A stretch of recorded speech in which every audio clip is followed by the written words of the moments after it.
Here is the biggest problem of international students in Australia that most people who are not in the same shoe like us will never understand. The jobs data came out last week and it showed that Australia just experienced the largest decline in employment since 1993. When you guys said the job market was cooked, I thought you meant like six-figure jobs. Like, why did I just get rejected from a job at Macca's? It is really hard to find a job in Australia in 2025, and I cannot stress it enough. If you have no experience in anything, nothing to show on your CV, it's going to take you months to find a job. Kumar says, I'm applying to so many jobs but don't get any response. So are thousands of other people in this job market. I love that I spent all that time doing my makeup for Swordcraft just to cry it all down my face because I got yet another job rejection. And that's not a personal failure. It's an economic design choice made upstream by people who will not bear the long-term cost of it. The Australian job market has changed significantly in recent years, and many people are feeling uncertain about where they stand. Finding a job, keeping a job, or moving to a better role has become more challenging than before. While employment numbers may look positive on paper, the real experience for job seekers tells a more complex story. Across Australia, competition for jobs has increased. Many roles receive hundreds of applications, even for entry-level or casual positions. Graduates, skilled workers, migrants, and experienced professionals are all competing in the same space. This has left many people feeling frustrated and confused about what employers actually want.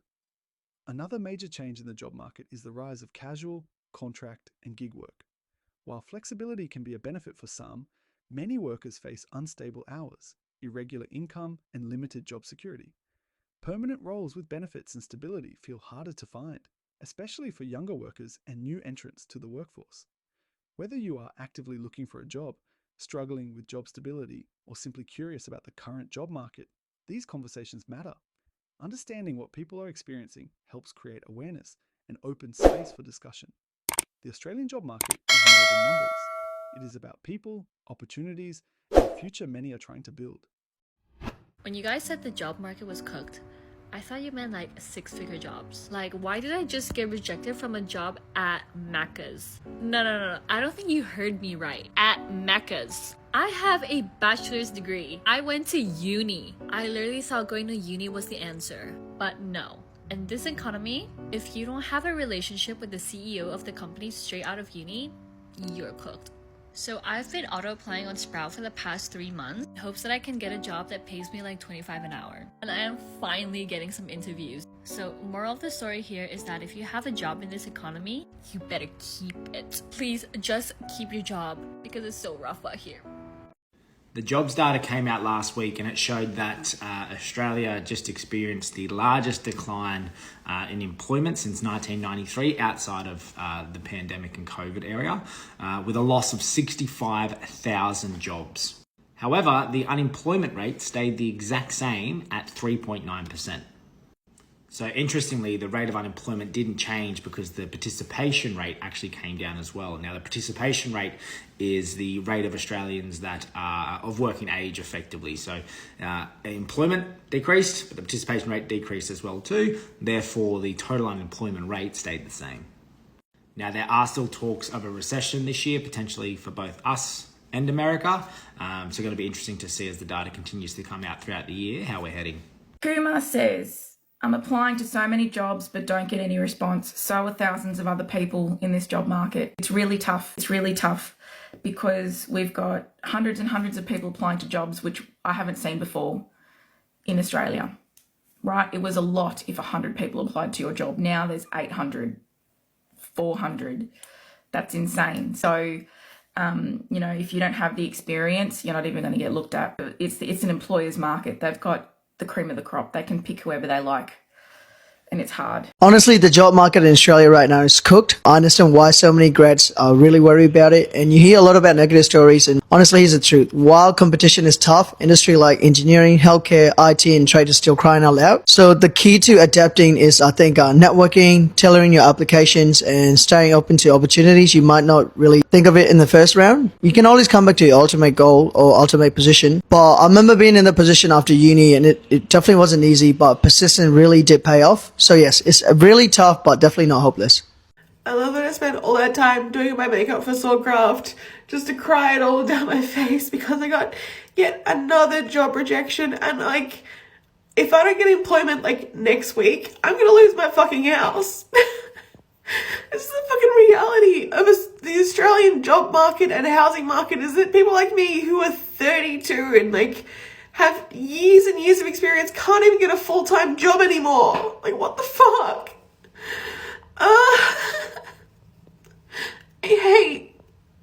feel like a failure after doing university, getting a degree, being 10 years in marketing just to be outdone by AI and all this fucking bullshit. Like, I just want a livable fucking wage so I'm not worried I'm gonna lose my house next week or not. Like, fuck. Yo, how do I explain to my parents that getting a job does not take me just walking to the damn office and handing them my damn resume, Mom? Told my dad I've been struggling with getting a job. He tells me, oh, have you considered just going to a bar and like networking? Networking? Oh, yeah. I'm just gonna find the owner of Walmart sitting around at a local bar in Houston. Now, I low-key did find a method. I started auto-applying on this little app called Sprout, and I've actually have hope now. I might actually get a job. I don't know what's more sad, the fact that I can't get a job or the fact that I'm excited that I might get a job. Am I too excited? I need a job, bro. No, yeah, this job market's cooked. Hopefully 2026, there's like a full 360 and like... You might not know this, but if your name rhymes with sleazy or dim, you might not be too thrilled about the latest unemployment figures, especially if re-election's on your mind. At 4% unemployment, things look pretty smooth on the surface, but here's the kicker. The employment figure is stealing the spotlight. In November, we added another 56,000 jobs. Great, right? Well, we also gained 10,000 unemployed in the process, but here's the problem. When employment stays this strong, the Reserve Bank isn't going to lower interest rates. And while we're breaking records, they're not the kind you want to brag about. That 56,000 is mostly government care economy jobs. The employment to population ratio hit a record 64.5%. That's 0.5% higher than last year and 2.3% more than pre-COVID. Even the participation rate, the percentage of working age people actually working, hit an all-time high of 67.1%, which sounds good, but not so fast. People are working not because they want to, but because they have to. Sky-high rents, mortgages, food prices, energy bills, it's forcing people to take second jobs, delaying retirement, or juggling childcare just to make ends meet. This is the longest, deepest per capita recession in history. Desperate people working longer hours when the private economy is shrinking 2% a year, and record bankruptcies and interest rates that refuse to budge, and a crash is about to occur. As Pooh Bear would say, think. Don't make the same mistake twice. Have a great day. It is really hard to find a job in Australia in 2025, and I cannot stress it enough. If you have no experience in anything, nothing to show on your CV, it's going to take you months to find a job. There are a lot of workshops in Australia that people go to try and find a job, but realistically, you need to have something to show on your CV. There's no point going to a workshop, but then you have nothing to show to any employer. Do you know what I mean? Like, you need to do things before you come to Australia now in 2025, because it's too hard to start from scratch here and there is too much competition. There is work in manual jobs because that's usually what Australians don't want to do, meaning there's a skill shortage, meaning there's jobs there. So if you're able to get some experience back home, even if it's a couple of nights a week, in anything, waitressing, dish pit, whatever you can think of that is manual, try and do it, because then you can show to an employer that you already know what you're doing and they don't have to train you. You are going to beat competition. It's just really good to have some sort of skills when you come here, because that means you'll be able to make income straight away, pay your rent. It can be very stressful when you're having to pay bills and you can't find any work. Today, the Australian Bureau of Statistics reported that about 608,000 people were unemployed in the month of June. The unemployment rate went up to 4.1% from 4% last month, and the level of jobs growth rose by over 50,000 people just in the month of June. So how do we make sense of all of this? What's actually happening in the Australian labour force? The Australian labour force remains in fairly good shape since the pandemic. We've seen the unemployment rate rise only slightly. It bottomed at 3.5%, now it's at 4.1%. So while we have seen the number of people who are unemployed increase, relative to its pre-COVID average, which was over 5%, the unemployment rate is still at a fairly low level for Australia. Not to mention that the pace of jobs growth still remains in pretty good shape, particularly those in full-time jobs in the past year. And if we look at the total underutilisation of the workforce in the overall economy, it's still pretty low. Those who would like to work more hours or those who are unemployed are only making up less than 11% of the labour force.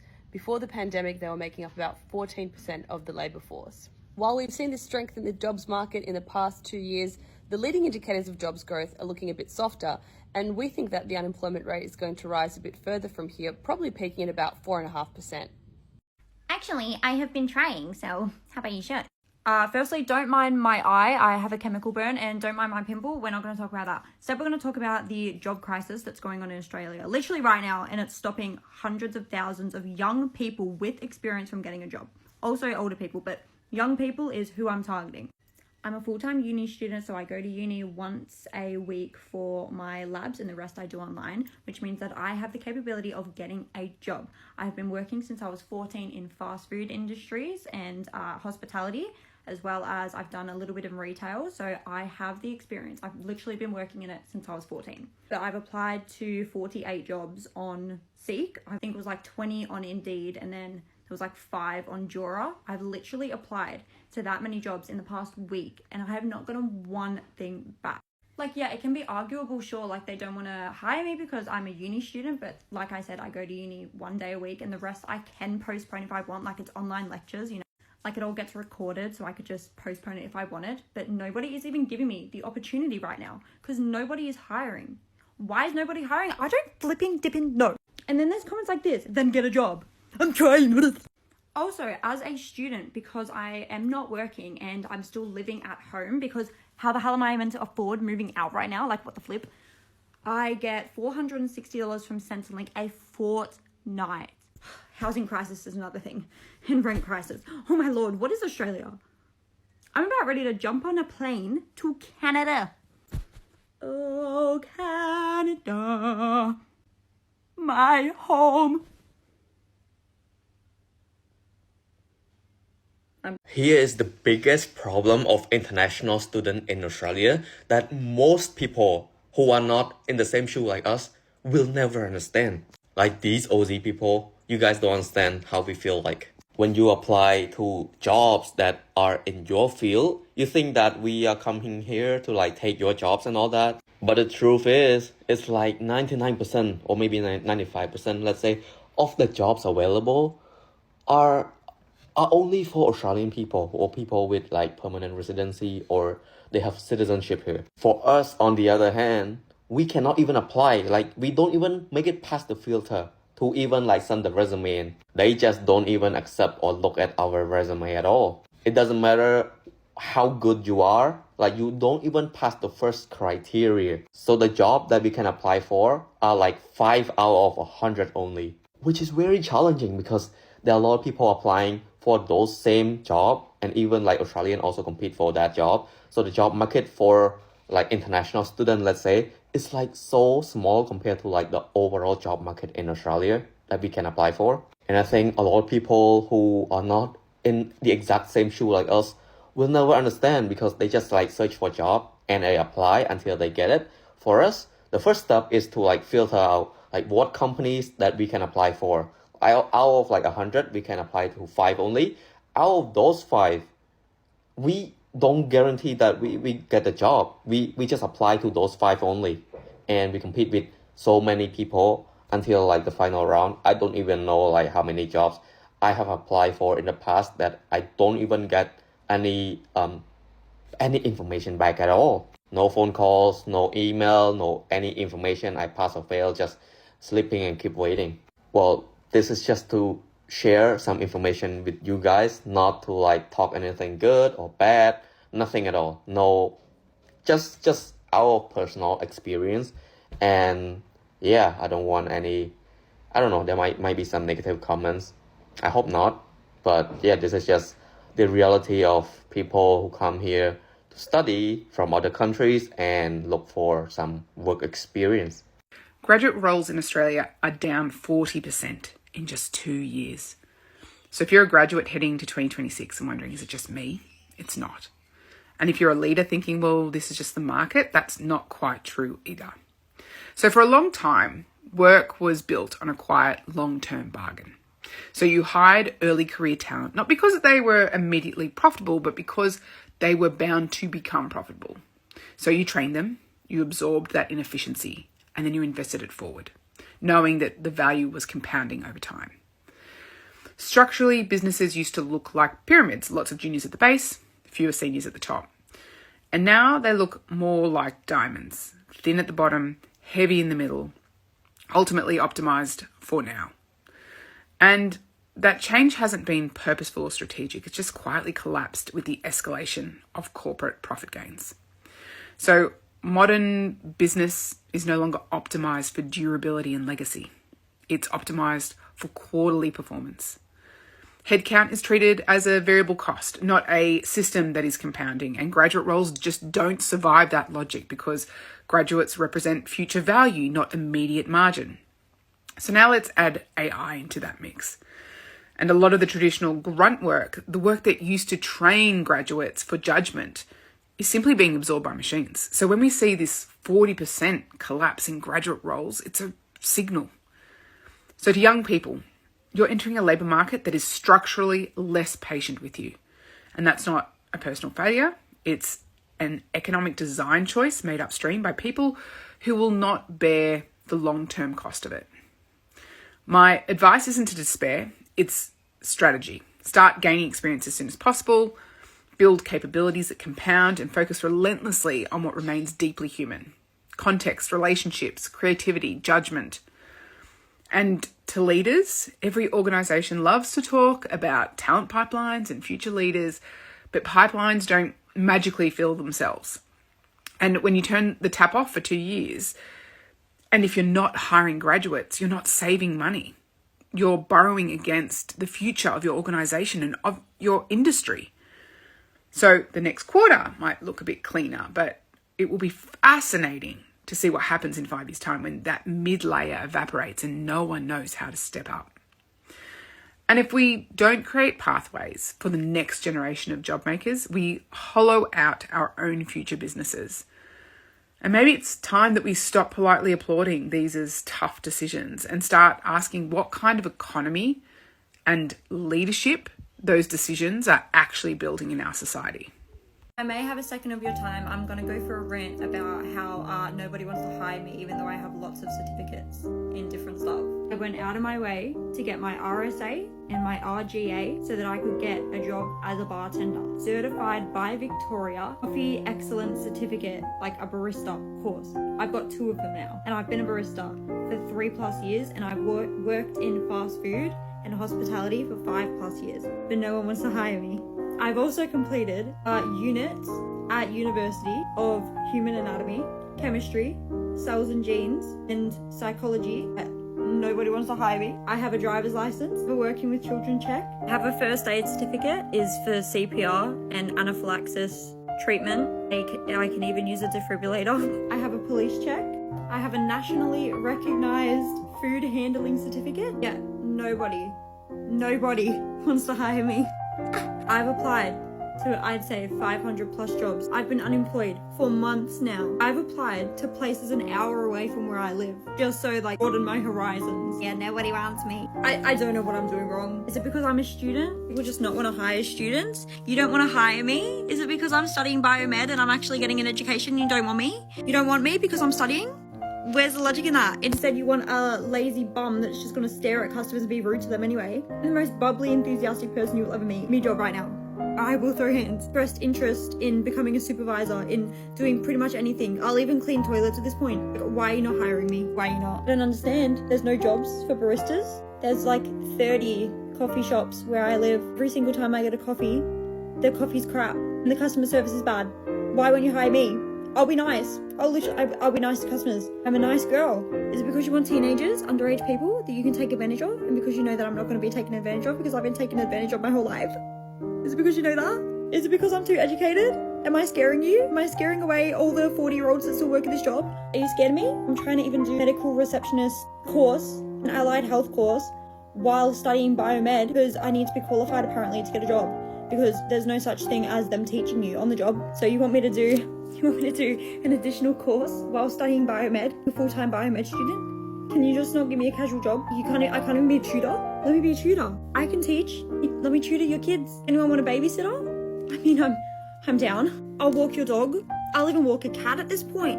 I actually don't care. I wanna be a big girl and start making money. I don't want to be a Centrelink bum. I want a job. Can you give me a job, please? I don't understand. How am I meant to get experience if no one wants to hire me? How am I meant to? Can you explain? And even a bartender. I've got my RSA and my RGA, but I need 3 years of experience. How am I meant to get experience if you don't want to hire me? How am I meant to have that experience if nobody wants to hire me without experience? I don't understand. And I'm gonna need somebody to sugar daddy me right now because I don't have money. I just want a job. I don't actually care where I go. If you guys know anyone that's hiring, can you like send them my number? Actually, I don't care what I do. I don't care. Manifest it. This is my way of manifesting it. I've applied to like 7 trillion jobs, so maybe one of them will get back to me. I'll wipe all people's bums. Like, I actually don't care at this point.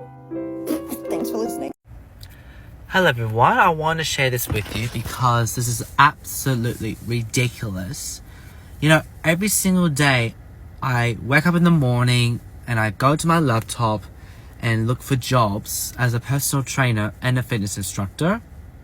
Now, a lot of you saying that personal trainer and fitness instructor is not a really career. Well, how come there's a lot of opportunities around here? Like, this is ridiculous. Every single time I have an interview, I get, you know, it's a great start every time I do a job interview, but every single time I did a job interview and I left, they never reach out to me, and I did reach out to them, and they say, I'm sorry, we did not let you know that we just hired someone else. So when I heard that, I was so angry and pissed off. You know, they say you don't have to be too perfect. And I'm already perfect right now. I don't have to be muscular or like a bodybuilder. I'm a fucking dancer and a performer right now. I can't just give up my future. I am sick of people's opinions. It's just ridiculous. You know, every time I'm hearing about this, it's ridiculous. And what's also bothering me is the job crisis. So I think the government needs to start right now, whether they like it or not, like make new buildings and new workplaces, because this is ridiculous. I can't take much more than this. Really, it's not okay. There's 150,000 people are going to be homeless. So unless you do something now, or otherwise I'll get paid from the government if that's what you want me to do. And I can go back to TAFE and do another degree, certificate. And besides, I got plenty of money. I'm a rich fucking person. You are not, or whenever I'm talking to you. I know it sounds ridiculous I'm saying that, but I'm just sick of the managers and the people out here today in Australia are not taking this seriously. I hate when people saying, well, that's your responsibility. Well, how come it's my responsible? I applied for a job and I get a job and then suddenly you haven't reached out. Like, it's not that difficult. It's not rocket science. Just when you get home, I don't care if you have children, look on your phone or your laptop and just say, okay, let's see what happened today. Okay, I had a job interview with Timothy. And now let's see if they like this guy or not. And the next day I'll let him know. It's pretty simple. Okay, I'm not a manager or whatever, alright? Like, this is ridiculous. This is absolutely one of the most ridiculous, it's ridiculous. It's absolutely ridiculous. I'm so lucky I'm living with my family and I don't need to move out and I'm living with my father for the rest of my life. I don't care if you say that's not going to happen forever. Well, because a lot of you today are so impatient. And it's true. And I had enough of every single one of you, including this stupid career. It's not that difficult, and I've really had enough. So I hope the Australian government is reading this right now, because if he's not, then unfortunately you're killing and you're failing these people. If people have a dream, then tell the policy or the law that it is for everyone, and that everyone should get a job as a fucking personal trainer, whether they like it or not.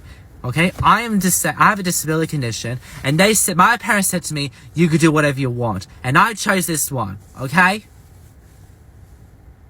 like, this is ridiculous. I get paid for the government as a student and a job seeker, but this is ridiculous. Like, I just don't understand. I don't give a fuck of your opinions. I don't care about your whatever. I don't know what you're gonna say, but whatever comes to your mind when you open your mouth, it's not gonna make me happy, right? If you want every single one of us to be happy in this country, literally in this country, then I suggest you do something about it. But it's not good. As we come to the end of this video, one thing becomes very clear. The Australian job market today is not as simple or secure as it once felt. The experiences shared here reflect the reality many people are facing, whether they are actively looking for work, trying to hold onto a job, or hoping for better opportunities. Behind every application, rejection, and short-term contract is a person trying to build a stable life. Finding a job has become more competitive and exhausting. Many people apply to dozens, sometimes hundreds of roles without hearing back. Even skilled and experienced workers face rejection or long waiting periods. This process can slowly affect confidence and mental well-being. When effort does not lead to results, it leaves people questioning their skills, their value, and their future. Job security is another major concern. While work is available, much of it is casual, contract-based, or temporary. For some, flexibility works. But for many others, unstable hours and uncertain income create constant stress. It becomes difficult to plan life, manage expenses, or think long-term. Permanent roles feel harder to access, especially for younger workers, migrants, and those trying to enter new industries. Wages and career growth are also key issues. Many people feel stuck in roles that do not reflect their experience or effort. Pay increases often fail to keep up with rising living costs, making it hard to feel rewarded for hard work. Some accept jobs below their skill level just to cover rent and bills. Over time, this can lead to frustration, burnout, and a feeling of being trapped. The pressure from the cost of living makes these job market challenges even heavier. With rent, groceries, and daily expenses rising, people feel forced to take whatever work they can find. This urgency removes choice and flexibility, making it harder to wait for the right opportunity or invest in career growth. Survival often comes before ambition. What this video highlights most is that these struggles are shared. Many people feel alone in their job search or workplace stress, but hearing others speak openly shows that these challenges are widespread. This is not about individuals failing. It is about a system that has become more demanding and uncertain. This space was created to allow honest conversations without judgment. Sharing experiences helps reduce isolation and builds understanding. When people talk openly about job rejections, unstable work, or career frustration, it helps others feel seen and understood. These conversations matter because work plays such a big role in our lives, identity, and sense of security. And if you are in a more stable position, listening still matters. Understanding what others are going through helps build empathy and awareness. A healthier job market benefits everyone, workers, employers, and society as a whole. When people feel secure and valued at work, it improves well-being, productivity, and community strength. The Australian job market continues to change, and there are no quick fixes. But open conversations like this help bring real experiences into the spotlight. They remind us that behind every resume and job listing is a person trying to move forward. Thank you for watching until the end. Thank you to everyone who shared their thoughts and experiences. And thank you for listening with an open mind.